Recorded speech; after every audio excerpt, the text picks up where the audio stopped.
তিন চাকার বৈদ্যুতিক যান উৎপাদনে ব্যস্ত চীনের সুচৌ প্রদেশের চিয়াংসু শহরের এই কারখানার কর্মীরা। ইন্দোনেশিয়া সহ অন্যান্য দেশ থেকে এসেছে অর্ডার।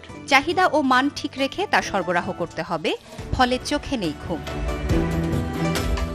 এবছরের প্রথম ৬ মাসে চিয়াংসু থেকে তিন চাকার বৈদ্যুতিক এমন যান রপ্তানি ছাড়িয়েছে ৩০০ মিলিয়ন ইউয়ান, যা গেল বছরের একই সময়ের তুলনায় প্রায় ৯০% বেশি।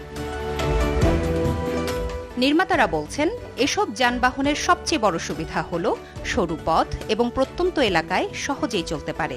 তাই ইউরোপ, দক্ষিণ পূর্ব এশিয়া, আফ্রিকা এবং দক্ষিণ আমেরিকার মতো অনেক দেশে কৃষিকাজ এবং পণ্য পরিবহনেও বাড়ছে এর কদর।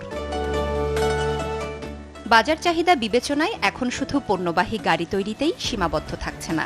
পরিবেশ বিবেচনায় বৈদ্যুতিক সুইপার, মোবাইল ফুড ট্রাক, পর্যটন কেন্দ্রে চলাচলের যান এবং অন্যান্য বিশেষায়িত বৈদ্যুতিক যানবাহনও উৎপাদনে যাচ্ছেন নির্মাতারা। এই সুইপার ঝাড়ু দেয়, পানি ছিটায় এবং ধুলা নিয়ন্ত্রণে মিস্ট ক্যানন ব্যবহার করে।